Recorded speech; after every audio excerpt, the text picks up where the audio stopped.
Eu não sei bem por onde começar, então vou começar pelo que ainda dói mais. Nos últimos 2 anos, eu vi 3 pessoas que eu amo tentarem prender alguém que já tinha ido embora, e nenhuma delas saiu inteira disso. Eu vou te contar os 3 casos, um por um, do jeito que eu vivi cada um.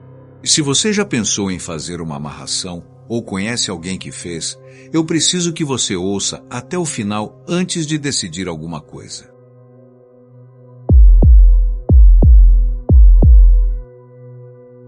Eu segurei a vela enquanto minha amiga Débora amarrava o nome do ex dela num fio vermelho. 3 semanas depois, ele voltou. Só que não voltou querendo ficar, voltou sem conseguir ir embora. Isso foi há 1 ano e meio, mas eu lembro do cheiro daquela sala como se fosse ontem. A Débora e o Wagner tinham terminado depois de 4 anos, e ela não estava bem. Parou de comer direito, parou de sair. Ficava horas olhando o celular esperando uma mensagem que não vinha. Eu tentei de tudo para tirar ela de casa. Cinema, happy hour, um fim de semana na casa da minha mãe. Nada funcionava. Foi a mãe dela que indicou uma mulher que morava na saída da cidade, perto do posto velho, e que fazia trabalhos. Foi essa palavra que ela usou. A Débora foi sozinha na primeira vez. Eu só fiquei sabendo depois, quando ela me chamou para voltar com ela numa segunda visita, porque tinha medo de ir desacompanhada.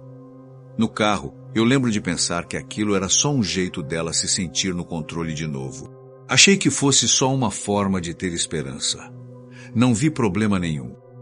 A mulher pediu uma foto do Wagner, um pedaço de roupa que a Débora ainda guardava e um fio vermelho comprido.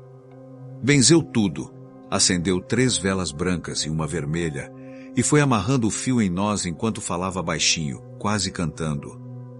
Eu fiquei do lado, sem entender metade do que ela dizia, só segurando a vela que a mão da Débora não conseguia segurar de tanto tremer.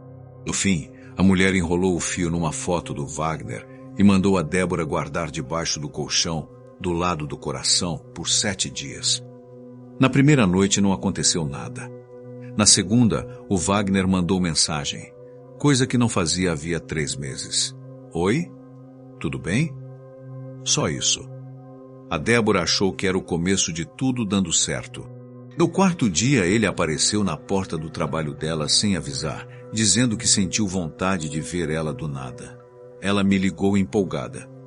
Eu fiquei feliz por ela, apesar de achar estranho o jeito como ele contou aquilo. Meio sem jeito, meio confuso com ele mesmo, como se não entendesse por que tinha ido lá. No começo foi bom. Voltaram a se falar todo dia. Ele passava lá em casa, dormia sem planejar. Só que devagar eu comecei a notar coisas que não batiam com o Wagner que eu conhecia. Ele não saía mais sem a Débora, nem para comprar pão. Ficava agoniado se ela demorava a responder mensagem. Uma vez ela viajou a trabalho por 2 dias e ele ligou 11 vezes no intervalo de 4 horas. Não era ciúme. Ciúme eu entendo, eu já senti. Isso era outra coisa. Parecia que ele não conseguia respirar direito longe dela. A Débora começou a se assustar também, mas não queria admitir, porque tinha sido ela que pediu aquilo. Uma noite eu fui lá e encontrei ela sentada no chão do quarto, com o fio vermelho na mão, tentando desfazer os nós sozinha. Ela falou que tinha achado, dentro de uma caixa de sapato, o pedaço de vela que sobrou da mulher e que a cera tinha secado formando um rosto. Não um desenho de rosto, um rosto de verdade, com os olhos fechados. Ela jurou que reconheceu as feições, mas não quis dizer de quem. Eu perguntei se era do Wagner. Ela balançou a cabeça que não, e não quis falar mais nada sobre isso naquela noite. Nunca mais tocamos no assunto daquela vela. O Wagner e a Débora ainda estão juntos, se é que dá para chamar aquilo de estar junto. Ela me disse semana passada que às vezes olha para ele dormindo do lado dela e sente que está olhando para um estranho usando o rosto de alguém que ela amou. Tentou terminar 2 vezes esse ano.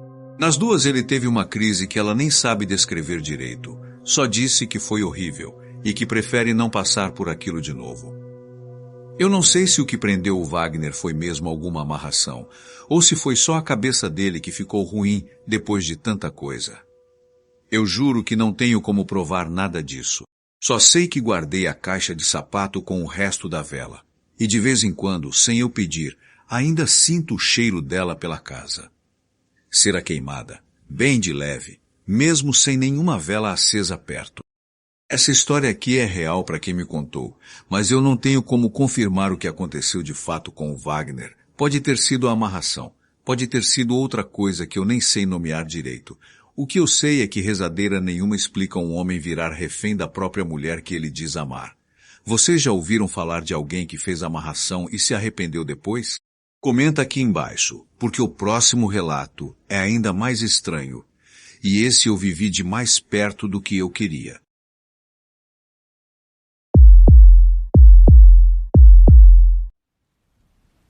Irmã Cíntia jura até hoje que ouviu o nome do Rafael sendo sussurrado dentro do próprio quarto dela, 3 dias depois da amarração. E ela mora sozinha.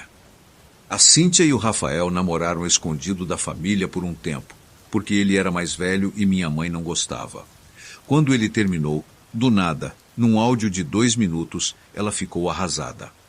Diferente da Débora, a Cíntia não procurou nenhuma rezadeira de fora. Ela encontrou um vídeo na internet ensinando a fazer o ritual sozinha, em casa, com coisas simples. Uma foto dele, um espelho pequeno, um pouco de mel, 7 alfinetes e uma reza que ela escreveu num papel. O vídeo dizia para fazer isso à meia-noite, de frente para o espelho, olhando para os próprios olhos enquanto recitava o nome dele 7 vezes. Eu não sabia de nada disso na hora. Só fiquei sabendo dias depois, quando ela me ligou chorando, e não de tristeza, de medo. Na primeira noite, segundo ela, tudo pareceu bobagem. Ela riu de si mesma, guardou o espelho coberto com um pano preto dentro do guarda-roupa, do jeito que o vídeo mandava, e foi dormir. No dia seguinte, o pano estava no chão e o espelho, destampado, virado para a porta do quarto. Ela achou que tinha caído sozinho e não deu importância. Achei que fosse só o vento.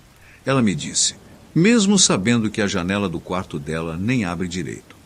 Na segunda noite ela ouviu, baixinho, alguém chamando Rafael, do outro lado da porta fechada. Ela abriu. Não tinha ninguém. Achou que tinha sido um sonho, um resto de sono confundindo tudo. Foi na terceira noite que ela me ligou. Disse que dessa vez não era baixinho, e não era do lado de fora da porta. Era de dentro do quarto, perto do espelho coberto de novo pelo pano, que ela mesma tinha tampado antes de deitar. Uma voz, que ela descreve como parecida com a dela mesma, só mais rouca, chamando o nome dele sem parar, baixinho, tipo um sussurro que enche o quarto inteiro sem gritar. Ela ligou a luz e não tinha nada. Destampou o espelho com as mãos tremendo e viu o próprio reflexo com um atraso. Ela levantava o braço e o reflexo demorava um segundo a mais para levantar também. Ela jura isso até hoje. E eu conheço minha irmã, ela não é de inventar esse tipo de coisa. A partir daquela noite, ela não conseguiu mais dormir de frente para o espelho, nem com o pano cobrindo. Passou a dormir na sala, no sofá, com a luz da cozinha acesa. O Rafael nunca voltou. Isso é a parte mais estranha para mim.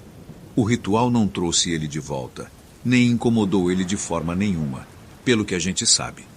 Quem ficou incomodada foi ela. As vozes foram diminuindo com o tempo, mas nunca sumiram de vez. De vez em quando, segundo ela, ainda escuta o nome dele sendo chamado bem baixinho, geralmente quando está sozinha em casa à noite, sempre vindo de perto de espelho, não importa qual. Ela parou de pendurar espelho grande em casa. Só usa um pequeno, no banheiro, e sempre cobre antes de dormir, mesmo sem ninguém ter mandado ela continuar fazendo isso. Eu perguntei para ela, uma vez, se ela achava que tinha chamado alguma coisa para o quarto dela naquela noite, e não o Rafael. Ela não respondeu direito. Só disse que às vezes, quando o nome é sussurrado, não parece mais a voz dela chamando ele. Parece outra coisa chamando através dela. Eu não sei o que fazer com essa frase até hoje.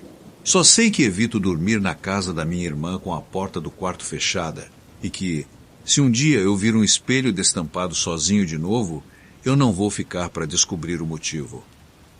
Eu pesquisei um pouco sobre esse tipo de ritual caseiro depois do que aconteceu com a Cíntia E uma coisa me chamou a atenção. Em quase toda a reza de amarração que envolve espelho, existe uma parte que avisa para nunca fazer sozinho, sem ninguém rezando junto. E minha irmã fez completamente sozinha. Não sei se isso muda alguma coisa, mas fiquei pensando nisso desde então.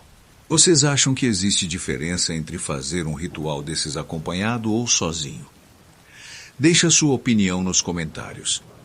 Guarda esse canal porque o último relato dessa compilação é o que mais me assusta até hoje, porque quase aconteceu comigo.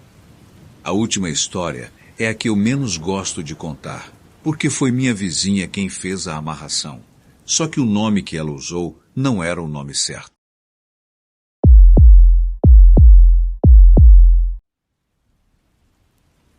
Minha vizinha Solange fez a amarração pensando no marido dela. Só que, meses depois, quem não conseguia mais ficar longe dela era o meu marido. A Solange e o Getúlio brigaram feio, daquele jeito que parece que vai terminar, mas nunca termina de vez. Ela tinha certeza que ele estava saindo com outra, embora nunca tivesse prova nenhuma, só uma sensação que não largava dela. Decidiu fazer uma amarração para trazer ele de volta para o caminho certo. Foi assim que ela me contou, meio sem graça, tomando café na cozinha dela um sábado de manhã. Ela tinha ido numa casa de axé perto da rodovia, uma que várias mulheres da região frequentam, e levou uma foto impressa do celular, tirada de longe, numa festa de família. Uma foto onde dava para ver o Getúlio, mas também dava para ver outras pessoas no fundo. Inclusive eu e meu marido, Marcelo, que só estávamos ali porque a festa era do aniversário da mãe da Solange. A mulher da casa de axé cortou a foto, separando o rosto do Getúlio, benzeu o pedaço recortado, envolveu com fio e guardou num saquinho que a Solange devia enterrar debaixo de um pé de planta perto da porta de casa. O resto da foto, com as outras pessoas, ela disse para Solange simplesmente jogar fora, porque não servia mais para nada. A Solange não jogou. Guardou numa gaveta, porque, palavras dela, não tive coragem de jogar foto de família fora. Eu não sabia de nenhum detalhe disso na época. Só percebi, algumas semanas depois, que o Marcelo tinha começado a comentar a Solange do nada. Perguntava se ela tinha passado bem, se precisava de alguma coisa, sempre que a via na rua. Achei que fosse só educação de vizinho. Ele nunca tinha sido assim antes, mas achei que fosse só uma fase de estar mais gentil com todo mundo. Foi ficando mais estranho depois. O Marcelo começou a inventar desculpa para passar na casa dela, emprestar ferramenta, ver se estava tudo bem, avisar sobre encanamento.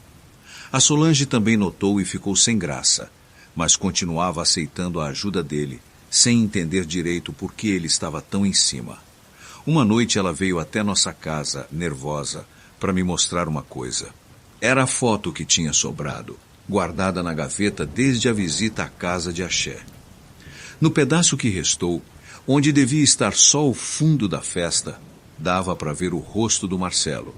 E ela jurou, olhando para mim, que a expressão dele na foto tinha mudado desde a última vez que ela tinha olhado. Não era mais o sorriso de festa que eu lembrava de ter posado naquele dia. Era uma expressão séria, olhando fixo, quase reta, como se estivesse encarando quem segurasse a foto.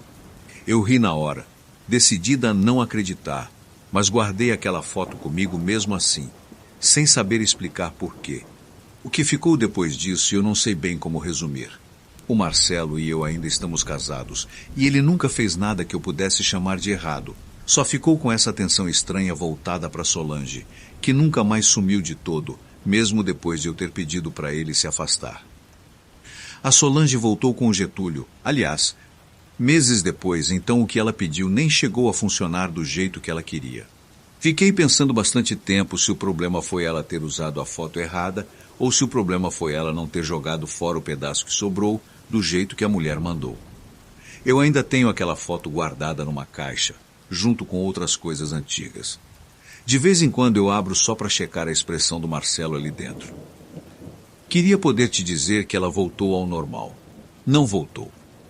Esse é o caso que mais mexe comigo dos três, porque não foi feito pensando em mim. E mesmo assim fui eu quem ficou com a parte ruim. Isso não é regra em amarração. Não existe garantia nenhuma de que o feitiço acerta só quem está no centro da foto. E talvez seja exatamente esse o perigo que ninguém avisa direito antes de fazer. Alguém aqui já foi atingido por um trabalho que nem era direcionado a você? Conta para mim nos comentários. Eu quero muito saber se isso é mais comum do que parece. Se você aguentou até o final dessa compilação, faz um favor para mim. Se inscreve no canal, porque história desse tipo eu tenho muitas guardadas ainda. Eu sou o Luke e esses foram os relatos de terror. Um abraço e até a próxima.